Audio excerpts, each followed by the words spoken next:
Assalamualaikum warahmatullahi wabarakatuh. Halo everyone, kembali lagi bersama aku Fuji Rahayu. Selamat datang di episode ke-11 Learning Journal Penulisan Berita dan Artikel, yang mana pada hari ini aku bakal ngebahas materi yang minggu kemarin disampaikan, yaitu oleh kelompok 1 tentang kiat sukses menulis dan mempublikasikan artikel ilmiah di era digital.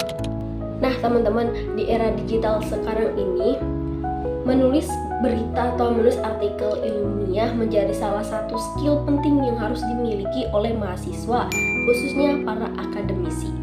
Nah, bukan cuma untuk ngerjain asal syarat tugas semata ataupun syarat kelulusan, tapi bagaimana cara kita berkontribusi ikut perkembangan ilmu pengetahuan yang ada pada sekarang ini.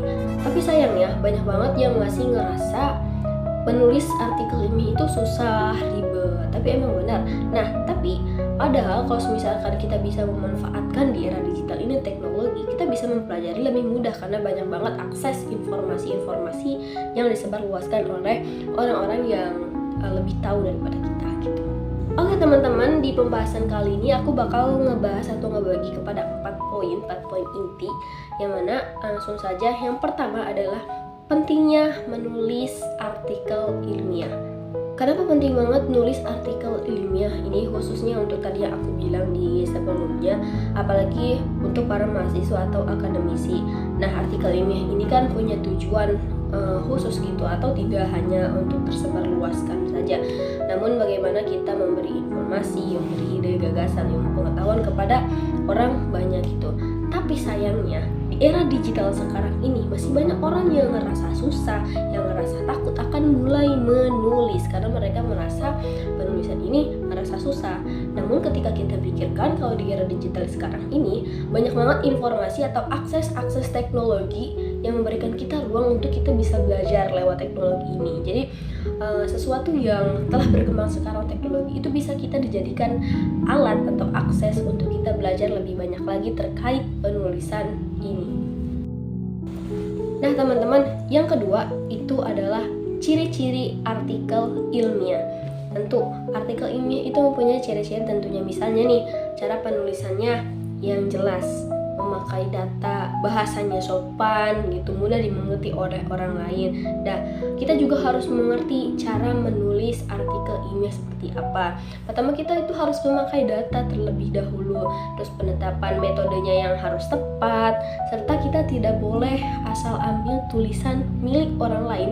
Itu bisa disebut dengan plagiarisme, dan itu akan dikenakan suatu pelanggaran atau melanggar regulasi penulisan gitu. Tentunya kita harus bisa menulis dengan tepat gitu. Oke, selanjutnya yang ketiga itu poin keterampilan yang dibutuhkan. Nah teman-teman, biar kita bisa nulis artikel ilmiah dengan oke, dengan tepat, dengan benar, yang keren, yang mantap, pokoknya kita juga harus bisa memikir secara kritis dan logis gitu. Bagaimana kita menulis penulisan artikel ilmiah itu dengan baik dan benar, kita harus mikir logis dan kritis gitu. Nah sekarang juga kan banyak banget nih aplikasi atau website yang ngebantu kita untuk cari referensi ya, untuk cari sumber-sumber yang jelas. Terus ada aplikasi untuk pengecekan plagiarisme gitu tuh, dan tahu bagaimana kita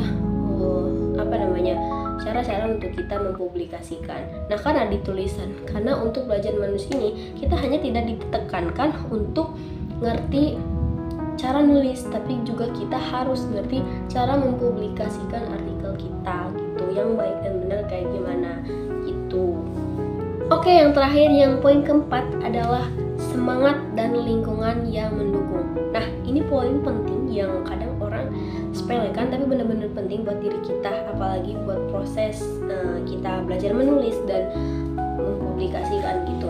Semangat dari diri kita pribadi nih, itu benar-benar kita harus ngerasa tanamkan diri semangat kita dan mencari lingkungan yang benar-benar bisa mendukung kita.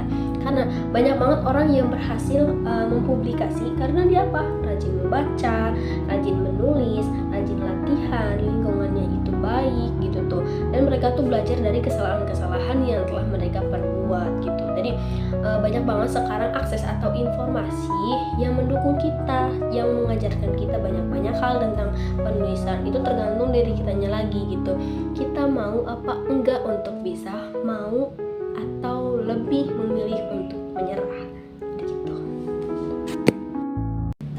Nah Sobat Fuji, jadi mungkin pembahasan kali ini cukup 4 poin saja yang bisa saya ambil dan saya paparkan di dalam video episode ke-11 ini. Semoga bermanfaat tentunya.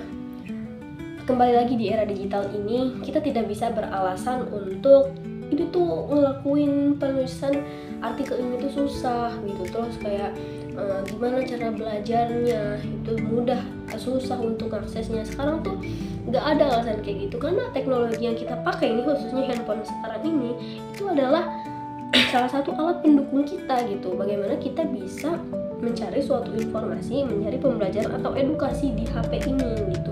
Jadi tidak ada alasan untuk gak bisa lah gitu. Itu bukan gak bisa, tapi itu malas gitu. Gunakan teknologi yang kita punya dengan sebaik mungkin gitu, agar kita juga bisa cara menulis itu seperti apa, cara mempublikasikan itu seperti apa gitu.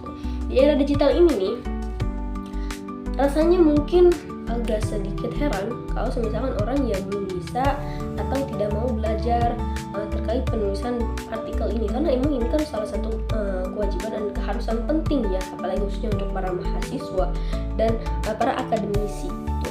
Ya seharusnya sih harus udah familiar di kalangan kita gitu, tapi bagaimana banyak banget orang sekarang yang ngerasain itu disepelekan dan menggunakan teknologi ini dengan tidak tepat. Kan banyak banget sekarang AI yang bisa ngebantu.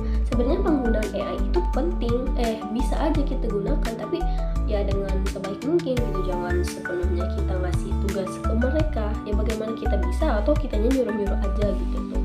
So mungkin dari aku hanya itu saja yang mungkin bisa saya sampaikan.